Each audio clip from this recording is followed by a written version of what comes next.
Here's what I use for note-taking. I mostly use black gel pens. For this one, I'll be using the Pilot G2 in the size 0.7. And for the colors, I use the Stabilo fine liners. I got the 30 pack, but you don't need the 30 pack, of course. It is a little unnecessary. Just get any small ones just to have a little color in your book to make it look aesthetic and pleasing. Lastly, I use some highlighters. I think these are the Camlin highlighters. I lost the neon yellow one, so I got the Sharpie one. And these are pretty old, and just saying, you can use any highlighters, any pens, any color pens that you can get. You don't need to purchase expensive ones. Just go and get anything that you can find, anything that writes well, anything you're comfortable with, and it all works just fine.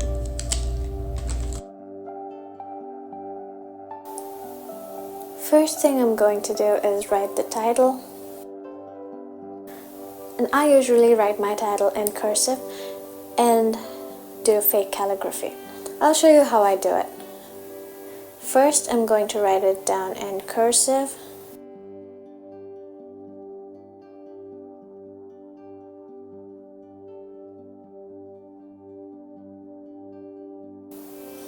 And to do the fake calligraphy, we are going to be making all the downstrokes thicker. Once I'm done writing the title, I go ahead and write the date on the top right corner. Again, to write this, I used fake calligraphy, and how to do it is pretty simple. We will simply make all the downstrokes a little thicker. Let me show you what I mean. Here the A is going upwards and here it is going down. So we will be making this thicker. And again, here A is going this way and here it'll be going down. So again, we make it thicker. Similarly, in the E, it goes this way and down this way. Do you see what I mean? And up this way, down this way, and down this way again. Once I'm done writing the title, I go ahead and write what to expect in this chapter in just a line. So let's say for us, I don't know what you will take from this video, if you will take anything at all, but always remember one thing. Take this one thing from the video: there are no rules. Always remember that there are no rules for taking notes.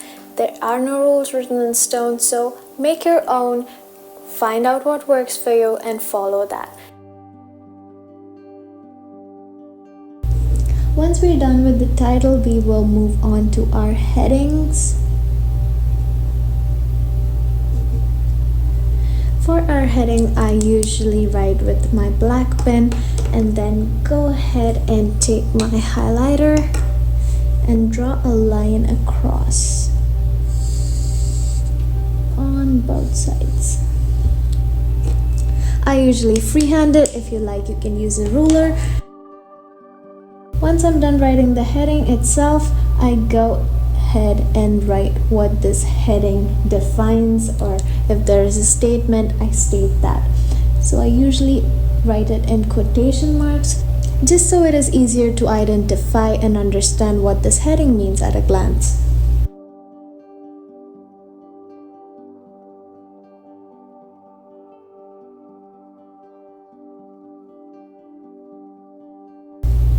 And here are a few tips and tricks that you can use to take down notes more effectively.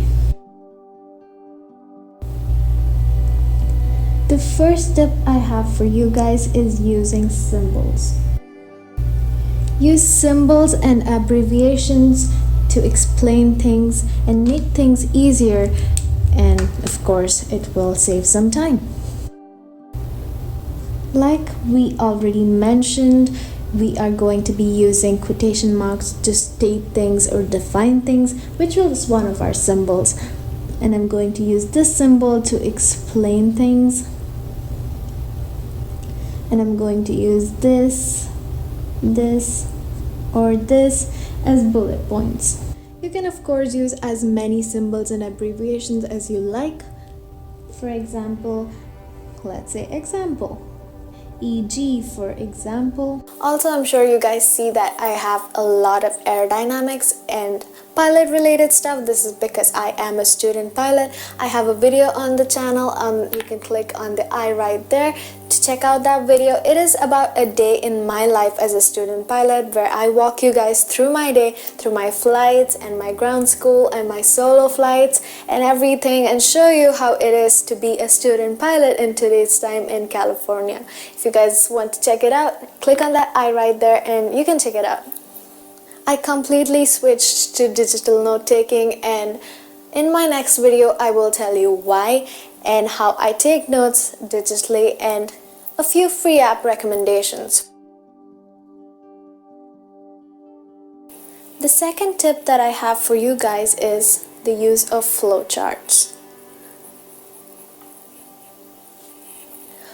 Always, whenever you possibly can, try and make flowcharts. Flowcharts help you condense information into a small space and help you visually understand things.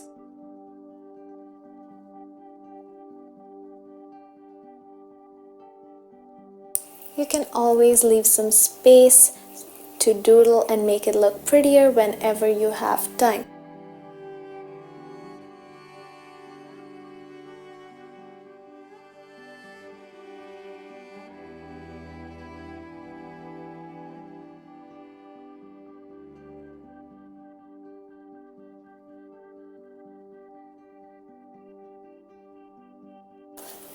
The third tip I have for you guys is using colors. It should be a no-brainer by now. We have been talking about colors a lot. This is simply because it makes you remember things a lot better. It helps you retain information. The colors just pop and attract your brain, so you pay more attention and try to understand. It convinces your brain that this is something interesting and makes it want to understand it. So in short, it helps you be more productive. So yay! And it helps you to revise because it is so neat and aesthetic, you will want to go back to it and revise. The next tip that I have for you guys is to rewrite. If you think your professor goes too fast and you cannot take neat and efficient notes, you can always rewrite. Don't think of it as a waste of time, because you can rewrite once and retain information better than studying it thrice. So if anything, you're saving time and understanding things way better than you would if you had to study it thrice. The next tip I have for you guys is to annotate. So what I mean by this is just go back to your notes whenever you're studying it again, try and understand it and annotate it. A diagram is so much easier for your brain to understand and remember than having a full page of notes. This is from my notes about oxygen requirements at different altitudes, and instead of writing a page about it and having to struggle while I study it, I just drew this diagram, and this made it so much simpler. I can just take a mental picture of this and I will remember this. Instead of writing and reading and rereading, I can just draw this diagram, remember this diagram, and answer any question that might come on this. The next last tip that I have for you guys is to use sticky notes for questions. If you have any question while studying, take a sticky note, put it there, and write down your question on it. And usually the questions that pop in your head are likely to come in your test, so make sure you write these down and clarify these doubts for whenever these may pop up in your tests. I hope you guys liked this video, and if it helped you guys in any way or form, make sure you give this a big thumbs up. Comment down below if you like these kind of videos and you want more of these, and subscribe to my channel to stay tuned for all the upcoming videos. I'll see you guys in my next video. Until then, signing off, Lightning Girl. Bye!